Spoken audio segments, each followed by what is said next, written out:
Hola, vamos a ver en este vídeo una introducción al control predictivo. Entonces, bueno, sabemos que en general el objetivo que nos planteamos en un sistema de control es lograr que alguna variable que tomamos como salida se comporte de una forma deseada. Para eso, lo que hemos utilizado hasta el momento son los sistemas de control realimentados y en particular nos hemos centrado en el uso de controladores PID. Como vemos en esta figura, pues lo que se hace es de nuestro proceso vamos midiendo la variable que queremos controlar, luego analizamos el error que hemos cometido o que existe y a partir de ahí el PID se aplica el algoritmo del PID para determinar cómo debe ser la entrada. Este esquema funciona muy bien porque se va a utilizar el concepto este de realimentación que ya hemos mencionado en otras ocasiones. Nos permite, pues eso, mantener al sistema en el rango, las variables del sistema en el rango que nos interesa, pero tiene un matiz que debemos tener en cuenta. La información que se utiliza aquí en el error realmente es información del pasado. Es decir, yo lo que estoy diciendo es, bueno, a ver cómo estoy, me he salido ya del valor que quiero, ¿qué debo hacer para volver a estar en el valor deseado? ¿Vale? La idea del control predictivo es, bueno, en lugar de mirar el error que ya tengo, ¿por qué no miro el error potencial que puedo tener en el futuro si aplico una entrada o aplico otra? Es decir, lo que hago es mirar al futuro y decidir desde la etapa actual cuáles son los valores mejores de la entrada que debo aplicar en el futuro. Esta es un poco la filosofía del control predictivo. Lo vemos con un poco más de detalle. El control predictivo se le conoce como control predictivo basado en modelos, por eso las siglas que se emplean normalmente son MPC, de Model Based Predictive Control. Y bueno, es una estrategia que tiene mucha presencia en la industria. Evidentemente, la estrategia que más se utiliza en la industria es el control PID, pero para procesos complejos o para aquellos procesos en los que se requiere un rendimiento muy alto, pues sí que se suelen ver aplicaciones de control predictivo. Por ejemplo, son muy comunes las aplicaciones de control predictivo en la industria petroquímica. De hecho, el control predictivo surgió en la industria petroquímica en la década de los 70. El control predictivo, entendido como tal, el MPC, no es una estrategia de control determinada como el PID que responde a una fórmula. Cuando hablamos de control predictivo, hablamos de una serie de algoritmos que vamos a categorizar o a incluir dentro de esta categoría de control predictivo. El funcionamiento básico. Lo que se hace es, en cada instante, resuelvo un problema de control óptimo y el resultado de esa optimización, lo que hago es aplicar la entrada al sistema que he obtenido de esa optimización. Pero solo aplico la entrada en la etapa actual, me desplazo una etapa de muestreo y vuelvo a optimizar en la siguiente etapa. Eso ahora lo vemos con un poco más de calma, pero el funcionamiento básico es ese, es ir etapa a etapa, voy prediciendo en cada etapa y optimizando y solo aplico el primer valor de esa optimización. Pudiera parecer, porque incluso lo pongo aquí explícitamente, que es una optimización en lazo abierto. El lazo abierto quiere decir que yo voy para optimizar, yo no estoy tomando medidas, simplemente estoy diciendo cómo se comportaría el sistema basándome en mi modelo. Entonces, cuando ocurre, digamos, cómo cerramos el lazo, pues realmente, en realidad, la estrategia se considera en lazo cerrado, puesto que yo en cada etapa me estoy desplazando y en ese, cuando yo me desplazo a la siguiente etapa, estoy midiendo los valores que tengo actualmente de la salida. ¿De acuerdo? De tal modo que se produce, digamos, un control realimentado de este modo. Las características principales del control predictivo, y de hecho son las características que lo han hecho tan utilizado en la industria, son primero que la idea, como estamos viendo, es muy sencilla. No se requieren matemáticas complejas y es bastante intuitiva. En realidad, es lo único que se necesita son optimizadores matemáticos. Normalmente, pues, resolver problemas, la mayoría de los casos se resuelven problemas de programación cuadrática y que hay métodos muy, muy estudiados ya para resolver estos problemas, y es la mayor complejidad que tendría esta técnica.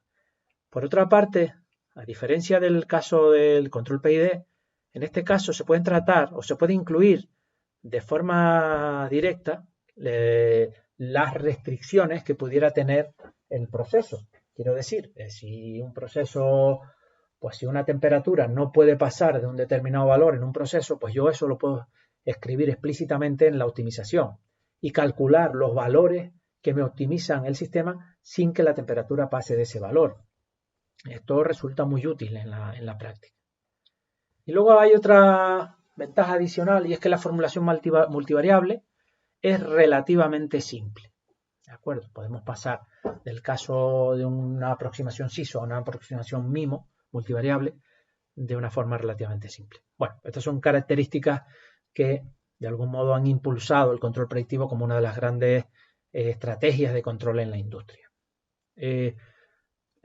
Para explicar de una forma con un poco más de detalle el funcionamiento básico, consideremos que estamos en este instante, en el instante t, y queremos calcular pues qué entradas debo aplicar en el futuro.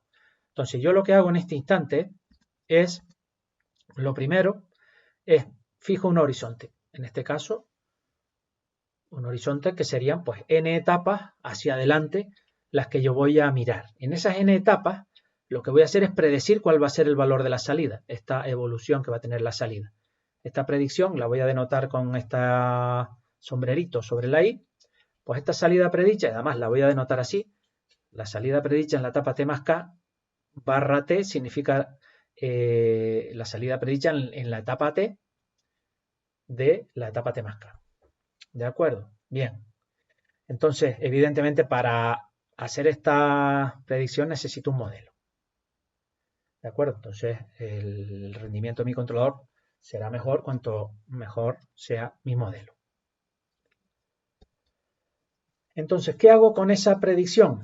Pues lo que hago es utilizar esa predicción para introducirlo en un proceso de optimización y calcular cuáles serían las entradas, que lo he representado por aquí abajo, cuáles serían las entradas mejores para que esta predicción sea la mejor. ¿De acuerdo? Esto traducido lo que quiere decir es que yo fijo una función de costo donde yo evalúo cuál es esa mejor evolución. ¿De acuerdo? Entonces, la optimización consistiría en calcular estos valores de U que hacen mínima esta función de costo.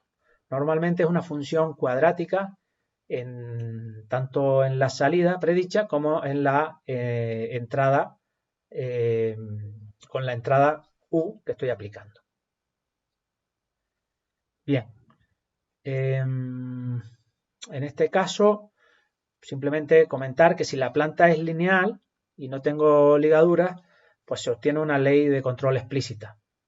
¿De acuerdo? Una ley de control explícita quiere decir que obtengo una fórmula que me daría cómo calcular esas entradas en el futuro. ¿Vale? Y el tercer paso, que realmente es uno de los elementos importantes en el control predictivo, es que si yo estoy en la etapa T y he calculado esta secuencia que minimiza la evolución del sistema en el futuro, o sea, minimiza la función de costo, yo en lugar de aplicar toda la serie de entradas, solo aplico esta primera entrada. Y lo que hago es moverme a la siguiente etapa y volver a hacer este cálculo, que a lo mejor aquí pues ya sufre desviaciones respecto a lo que yo tenía proyectado en la etapa anterior, porque, bueno, porque tengo más información. Ahora tengo no solo la información de las salidas en la etapa T, sino que ahora tendría la información de las salidas en la etapa T más 1. Por lo tanto, de este modo voy corrigiendo en este caso, la sucesión de entradas que había calculado en la etapa anterior, ¿vale? Y así voy avanzando etapa a etapa. Esto es un poco lo que mencionaba anteriormente, de que de este modo, de algún modo, se está trabajando en lazo cerrado. Esta idea es la que se llama idea de horizonte móvil, ¿de acuerdo? En inglés se utiliza la expresión receding horizon, por si lo encuentran por ahí en alguna estrategia. ¿De acuerdo? Pues este sería el principio, el funcionamiento básico del control predictivo. Si lo expresamos de una forma formal, lo que estoy diciendo es que lo que tengo que hacer en cada etapa es minimizar una función de costo. Ahora veremos con más detalle qué aspecto tiene esta función de costo, donde mis grados de libertad son los valores de la salida los valores de la entrada en un horizonte de predicción. ¿De acuerdo? Bien. Esta minimización se hace sujeto pues a una serie de restricciones. En principio, la restricción principal es que el sistema debe respetar la ecuación que gobierna, los errores que van a aparecer en la función de costo de forma explícita van a estar en función de la I, y esta I pues se obtendrá a partir de un modelo. ¿De acuerdo? Y luego ya se pueden incluir, como mencionaba anteriormente, pues ligaduras o restricciones. En este caso, en la salida, pues yo establecer que el valor de la salida tiene que estar entre un valor máximo y un valor mínimo. Lo puedo definir así. Y en la entrada, igualmente, pues que la entrada no puede pasar de un valor. ¿De acuerdo? Por ejemplo, si tengo una válvula, pues yo puedo limitar la apertura de la válvula al 100%, evidentemente. No puedo abrir una válvula al 120%. ¿De acuerdo? Bueno, pues esta sería el principio, digamos, la formulación básica del problema de control predictivo. Este problema, como mencionaba anteriormente, se resuelve en cada etapa de muestreo.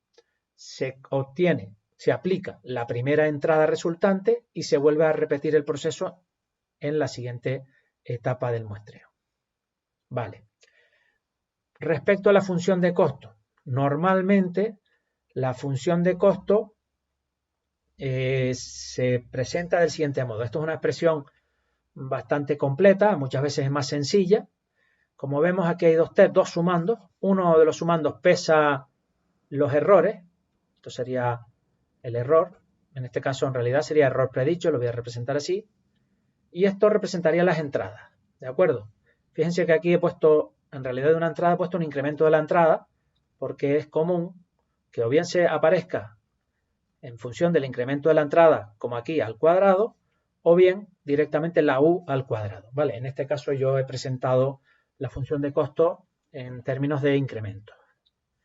El resto de elementos pues son, bueno, esto es el set point, o la referencia, o la consigna, como quieran referirse a ella. Este término representaría el peso en el error, ¿de acuerdo? Sería un parámetro que tomaría valores. En este caso yo lo he puesto variable con la etapa, pero es muy común que esto sea directamente una constante. ¿De acuerdo? Aquí por eso he puesto una expresión general, pero es muy común que esto tome un valor, pues 10, 100 o lo que sea. ¿De acuerdo? Y igualmente, pues este sería el peso en las entradas. Peso en entrada. ¿De acuerdo? Y lo mismo, lo he puesto variable con la etapa y parece que realmente es más complejo, pero muchas veces esto directamente es un número que permanece constante. Y luego, los horizontes de predicción. Esto sería n, lo que he denotado como n sería el horizonte de predicción, que se llama así. horizonte de predicción. Y este NU pues es el que determina el número de etapas que estoy pesando la entrada y se suele hacer referencia a él como horizonte de control. ¿De acuerdo? Un aspecto a tener en cuenta es que en el proceso de optimización la U se permite que la U varíe hasta el horizonte NU. A partir del horizonte NU, pues el valor de la U es constante. ¿De acuerdo? O sea que puedo tener tantos cambios en U como me indique NU. Y estos serían todos los parámetros. Tener en cuenta una cuestión. Imaginemos que yo quiero pesar más el error. Quiero pesar más el error y me importa menos que la entrada tome valores altos.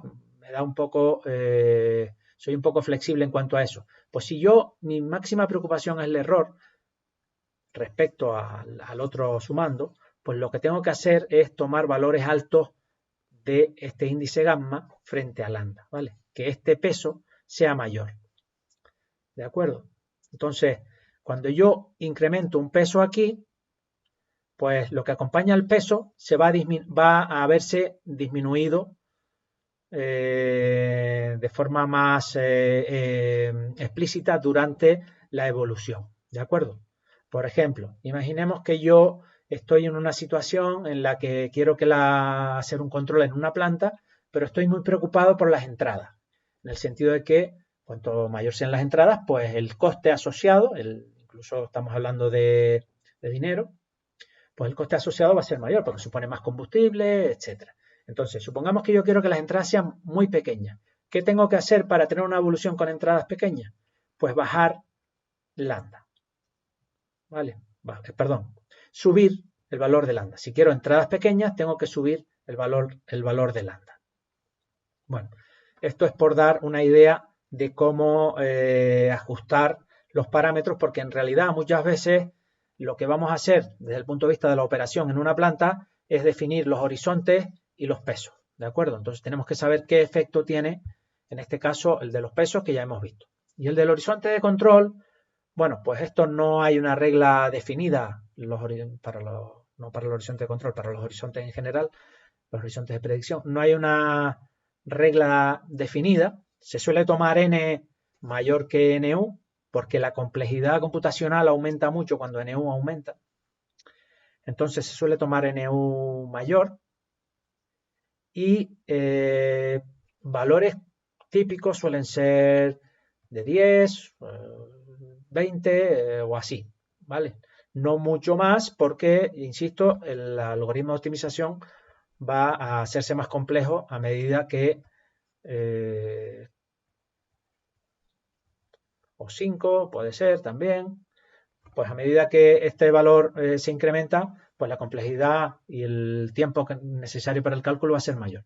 Y especialmente para la NU. Si yo aumento mucho la NU, entonces se va a ver muy aumentada la carga computacional. Por eso en este caso los valores que se toman de NU, comparativamente, si aquí tengo 10, pues lo normal es tomar 2 o 3. Si tengo 5, lo normal es tomar 1 o 2. Si tengo 20, lo normal es tomar 4 o 5. Bueno, esto son unas ideas y no son reglas, desde luego, es un poco la experiencia que yo he tenido en utilizando control predictivo, ¿de acuerdo? Evidentemente va a depender de la planta y va a depender de otros factores, pero para que se hagan una idea, quédense con lo que estoy mencionando de que el valor de NU hay que limitarlo en lo más posible, ¿de acuerdo? También una cosa que se puede hacer es simular, ver el comportamiento y a partir de ahí vamos ajustando los parámetros. Bueno, aquí simplemente resumo parte de lo que he comentado. Como estamos viendo, bueno, pues la función tiene dos términos cuadráticos y aquí está la descripción de todos los elementos. Respecto a los horizontes, también resumo en esta línea algunos de los conceptos que he mencionado. Ya digo que juegan un papel importante. El horizonte n, que es el horizonte de predicción, delimita el intervalo de tiempo en el que se hace la predicción en la salida, mientras que nu se refiere al número de etapas en el que se está pesando la entrada. Cuando se supera el horizonte, el comando aplicado será constante. Esto lo acabamos de comentar. Tener en cuenta, esto es un detalle importante, se va a tener, digamos, evoluciones más suaves cuando NU tiene valores pequeños. Eso también es otra de las razones por las que se toma NU con valores pequeños, como comenté anteriormente. ¿De acuerdo? Y aquí una referencia para ajustar los errores, para ajustar los pesos, tanto en los errores como en las entradas. ¿De acuerdo? Un poco lo que he comentado anteriormente. Muy bien. Pues por último, y para terminar la presentación, pues recordar que la optimización se puede hacer también incluyendo restricciones en las variables del sistema. Las restricciones pueden aparecer en la entrada, en la velocidad de variación de la entrada y también en los valores de la salida. ¿De acuerdo? Resulta evidente porque pues, surgen estas limitaciones. Ya ponía algún ejemplo anteriormente. Bueno, pues quiero limitar la cantidad de energía que estoy aplicando en el sistema, energía o puede ser agua también, como menciono aquí. Quiero minimizar los costes, el coste en combustible, por ejemplo. Otras veces las restricciones surgen por las propias características del sistema. Si tengo un tanque o un depósito, pues yo tengo que impedir que el nivel del depósito supere el 100%. En fin, o si tengo un amplificador que me provee una señal, una tensión a la salida, pues yo sé que en un momento determinado no puedo obtener más del valor en el que el amplificador satura. Entonces todo esto son restricciones que en el PID no puedo poner explícitamente, pero aquí sí, ¿de acuerdo? Y por supuesto hay cuestiones de seguridad, como estoy también apuntando en este texto. Bien, pues con esto hemos repasado de algún modo los principios del control predictivo. Hemos mencionado, bueno, qué es lo que se persigue, cuál es la idea de mirar al futuro en lugar de mirar al pasado, como el PID. Hemos visto las características principales que tiene el control predictivo. Hemos revisado su formulación, lo de ir etapa a etapa optimizando un problema, o sea, resolviendo un problema de optimización y aplicando el principio de horizonte móvil. Y hemos repasado los aspectos principales de la función de coste, que hemos visto que es una función cuadrática en los errores y en las entradas, y hemos visto el papel que juegan los horizontes de predicción y los pesos tanto en los errores y en las entradas. Y por último hemos puesto algún comentario sobre las restricciones que pueden aparecer en el proceso de control. Bien, pues esto sería todo lo que queríamos introducir en este tema de introducción al control predictivo. Muchas gracias.